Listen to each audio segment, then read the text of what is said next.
the test for their generator. They pick up the load for 2 hours. All right. A lot of insurance companies aren't going to, or the authority having jurisdiction, the AHA, isn't going to say that. So what they're going to say is, hey, you have to come in here and prove to me that that generator can handle that load at so many percent, all right, 80%, 100%, or 125% in some cases, all right? And they'll put a load bank on it. Right, so far I've kind of looked at 2 different applications. One of them for places with existing transfer switches that don't have a permanent non-critical, that have no transfer switch method, but want to have an interest in having the option of being on by calling a rental company. And then there is, for me a little bit, maybe one of the more surprising product lines over the last couple of years. It's our highest volume mover, which is, I'm assuming that's kind of related to the industry and maybe within this group. It's a connection cabinet, or in our case, a dual purpose generator docking station that we use kind of secondary, but it's more primary uses for a connection point to load bank the unit. More found if you have a generator up on a 5th floor somewhere. This becomes a point where you can bring a load bank to the outside and plug in. You don't have to spend a lot of time and money running cable up stairwells. But the other thing we do is we provide an access point at the bottom, again through a Kerr key. And we actually have one of these in our booth in the 2100 aisle that will go between the Kerr key and the breaker. So I can shut down the permanent generator and give access to a portable. We'll do those in really 2 applications. The more rare one is backing up an extremely critical facility that probably already has UPS backup in the event that they lose power during load test. The more critical is permanent generators aren't designed to run for long durations without being shut down in service. So in the event of a longer duration, we're providing an access port to bring in a temporary, to bring down a permanent for service, or if for whatever reason the permanent's not working, there's a backup plan of redundancy without adding a backup plan of another generator. The second generator on redundancy can add things cost as far as load testing and emissions and all the things that come with it. This provides an insurance policy against it. And we've seen a lot of volume, so it tells me there's a lot of need based on what we are as a company and some of the you guys are doing. Just another one line too is you can incorporate different breakers through here, different Kerr key methods. It's a lot of different options when it comes to these type of cabinets that we make, square D and others. Breaker systems, we're seeing a lot more of that also, especially in 2 areas. One of them is a place that might have 7 or 8 different, I'll call them sub-main breakers in a facility. This is a way of creating a main and putting one in. Other state jurisdictions, Massachusetts sticks out to me specifically. If there's a facility that is a, say it's a 1200 amp facility, they're going to ask to put a 1200 amp main breaker on there in the event that you can't take a 3000 amp or 2 meg generator and plug it in. So there's a requirement from some jurisdictions that require that. So we're seeing that more and more also. To get a little maybe sidetracked, I've always thought this is interesting. When we do supermarkets, a lot of times a supermarket will take 2500 amps. It is a pretty standard large size supermarket chain. Almost every time before we get there, we're told I need a 2500 amp switch or a cabinet. And almost every time we look at them and say, well, I think instead we're going to give you 3 800s or 2 1200s. And the reason being is because when you look at them, we use Kroger as the example in Houston. Back in Hurricane Ike, they lost 51 stores. And they're all equipped with 2500 and 3000 amp switches. They only had 1 store that they turned on. The reason why is they couldn't find 51 2 meg generators. They weren't available. Oil field guys snatched them up. Matter of fact, the oil field guys had a lot of them even though the facilities were on. They're sitting in yards on rent network. And so we just talk them into inventory that's available, which is a little bit more on our background on the rental side. Get something out there where there's 300s and 500s that can power up the entire store because there's inventory available to do so. I'd encourage that in other non-critical facilities also, if you don't have a contingency on the bigger generators. But then the question comes up, what if I find a 1.5 meg or 2 meg? Plug it into both of them. Plug it in all 3. It just gives you flexibility to turn that facility on, balancing the inventory of what's available on the rental side. It's different photographs, and this one happens to be inside a facility, the data center we put through it. All right, the NEC, back to this great book here. There's three categories you're going to fall into, or three articles you're going to fall into, right? And some people think, well, I'm a data center, I'm going to fall into Article 700. I'm afraid not, you're going down to 702. That's it, you're full of crap, son.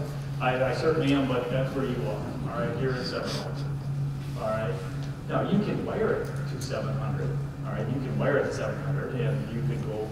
All right, there's 701 and 702. I'll explain all three of these real quick. So the first one is 700. This is emergency systems, okay? Now I'm going to give you the minimums, okay? If your hospital's doing the minimums, you might want to find a different hospital, all right?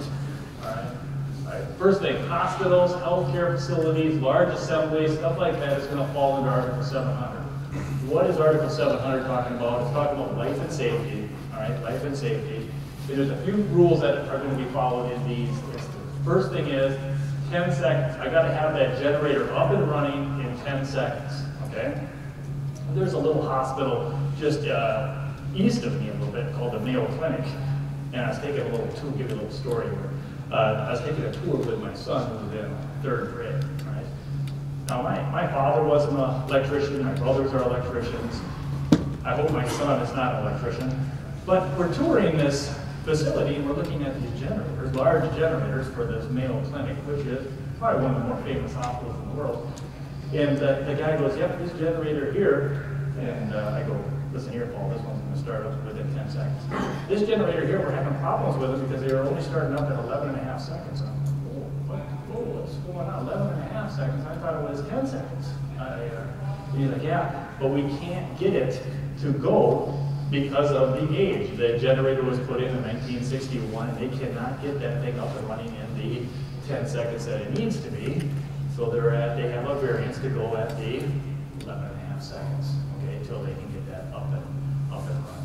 All right, the AHJ can allow you to do that. Do I think you need less of the Mayo Clinic? No, but I think second will go in there and third. All right. Now, another thing, my son goes. I go, hey, Paul's his name. Well, what do you think? Pretty interesting. No, this is kind of boring. I'm like, wait till I get home and see your mom. Wow. But how can you find that boring? So, but yeah, 10 seconds. That's what you got, 10 seconds. If you can't do it in 10 seconds, now there are some, like the Mayo Clinic, they do have a little AHJ says they don't have to, but you might have to come with some battery backup or something like that if your generator can pick up that load. 2 hours of fuel supply. That is all the code requires you. The NEC requires you 2 hours of fuel supply. You're probably going to want more. Thinking maybe 2 hours and 15 minutes. No, you're going to want 3 days. Okay, the Mayo Clinic has 3 days. Okay, and the minute they start using their generators, they start bringing fuel in. Okay, they've got a on-call fuel supplier that starts hauling fuel in. All right, automatic connection. You don't want some guy at the hospital walking outside, holding on me, oh, come on, I'm not trying. All right, you want it automatic, everything has to be automatic, okay? And the last thing is you gotta test this periodically, okay? All right, some people say, well, why are you showing a portable generator there on that slide? That's not a portable generator, that's a load bank. They are testing that generator.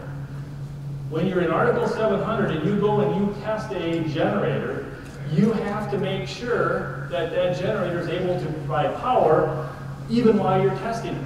There are a couple options for that. You could, while you're testing that off of the load bank, you could bring in another generator, a portable generator, and plug that in so that if the automatic transfer switch decides that, hey, I need power, it would take it off the portable. That is one option.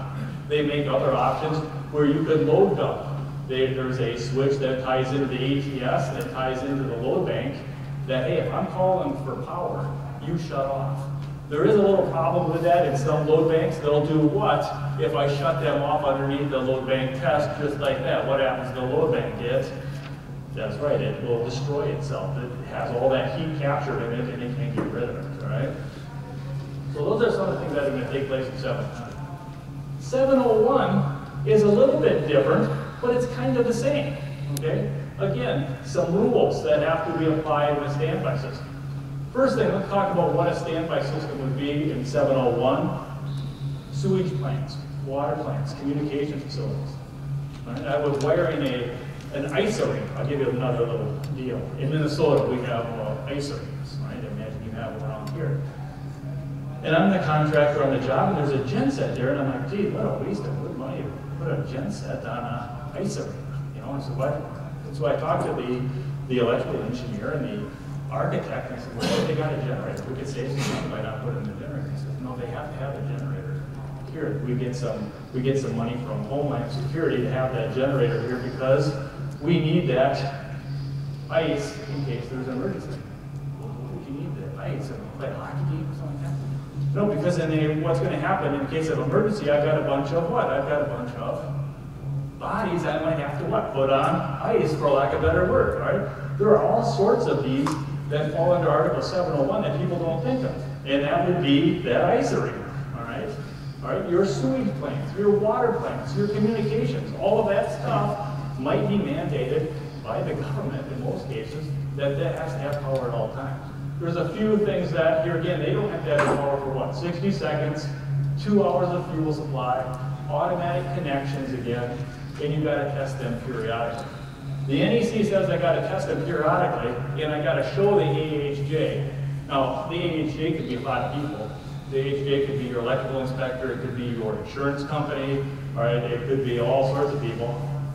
But the code book never says how long I got to keep those. All right, so I test them, yep, I kept them, but then I threw them away a half an hour later. All right?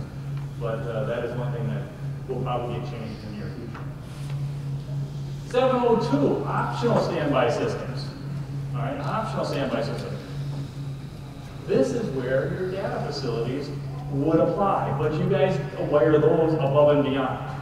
Okay, here again, 702 deals with optional standby systems. Here again, your house would be in Article 702. Okay, 702, heating systems, data centers, farms, and gases. All right, gas stations. All right, all of those would be 702. Now, some gas stations are actually in 701 because they're on an emergency highway or something like that. During evacuation, the government says you have to have generator backup so that we can get gas to people when they're exiting this facility, city. A few things that have to apply in 702 is it can be manually hooked up. There is no time limit. You can wait 3 hours, you can wait 10 minutes. It does not matter, all right? All right? It can also be portable or permanent for an optional standby system, all right? Those are that. Thought where it all started too, that we saw years ago, are simple connection boxes. Color Hammer makes one of the first ones, very quality box. That this is what I saw 10 years ago, which got us into it. Your typical A, B, C neutral, there's probably ground in the back. That's just a place to land pigtails or hardwired wire to connect to a facility. The challenge with these boxes again is that you have to have an electrician available. And you have to have the electrician understand what A, B, and C is. And then you have to have the electrician determine whether the wires coming in from the transformer from the utility are clockwise or counterclockwise. That's why we like to get into the camel. They're color-coded, and then we do some labeling and some different things to help out on that. One of the newer kind of things that's coming on the contractor side is mounting connection boxes right on the transfer switches of the facility. We do it, a number of others do it also. So the contractor doesn't have to worry about how to do that, make code compliant. All they have to worry about is how to install a transfer switch, which hopefully they've been doing for a number of years already. But there's some things that are out there in that market. And then to finish up on this portion, I'd like to just talk about some of the things that are there. The biggest thing that we do as a standard, we started making the standard almost day one, is the phase rotation monitor. And that'll be on every one of our units, determining if it's clockwise or counterclockwise. I know in the supermarket industry, refrigeration doesn't work backwards. It's a big problem if it is. I guess I still learn a lot as I go on. One thing I learned recently is equipment doesn't like to run backwards either, and it's not just the equipment side, but gears and things, when they go backwards, start falling apart pretty quickly. You can damage things fast. This is, for us, we used to have it as an $80 option, and now we eat the cost and put it in there. Because again, in our world, that facility's going to go down, and they're going to blame our generator customer, who's going to blame our box, who's going to take all this heat over a $80 install item, so we're going to make sure it's in there so they know. And you have some things, there's some shunt trips and different things, so that if you look it up, you can add on the breakers, and if it is out of phase, it won't allow the power to get there. So there's ways to safely do that now. Other things to think about if you're looking at connection cabinets, power outlets, block heaters, and battery chargers. If it's a temporary standby generator application, make sure that it fires up as it's supposed to, along with the 2 hour outlets we have on there. SCADA terminals, which you can go into synchronizing with PCSs, and those can get extravagant or basic. Surge suppression, mostly inside our dual purpose units. I don't think it's as big of an issue on a portable, but it is on utility spikes. Let me talk about that surge suppression. I like to talk. 2014, every panel that is a generator that you're going to come in with a separately derived system is going to have some type of surge suppression before it goes into the building, or just as soon as it gets into the building. And surge suppression, they come in many forms. You got type 1, type 2, type 3, type 4. Probably going to be looking at a type 2 type of surge protection device, right? A TVSS or an SPD. So that is also in 2014, which is going to affect a lot of people, surge protection device. So. The last option up here that we started to get into recently isn't critical, but I think it's kind of a time saver. Utility power lines. It's especially in the rental world, I can't tell you how many times a rental company gets called up saying, come pick up your generator. Your parking lot lights are on, lights across the street are on, and when they get there, it might be L1 of 2 and 3 that are on. And so we put utility lights on there to monitor, hey, is it green or is it red? And if it's a certain color, it means utility's back on. This building, in our world, it's our customers can come pick up that generator and move down the block, the place is still off. But in the other world, they don't start disconnecting something and find out that there's an issue.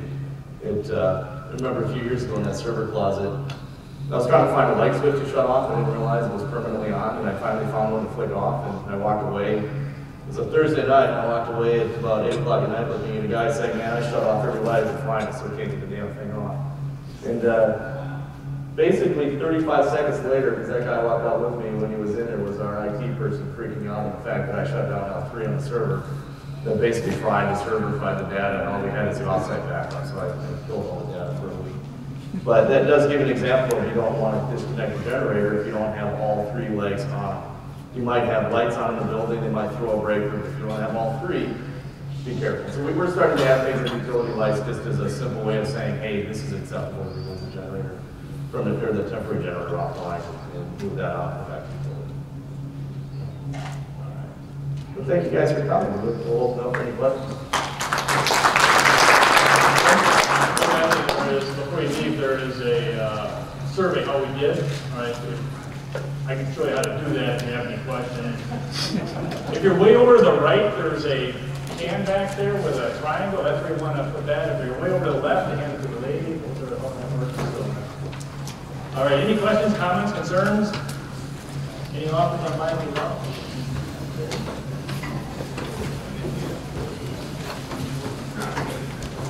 And then I need to get my turkey. Yeah, it's over. I'm going to lose my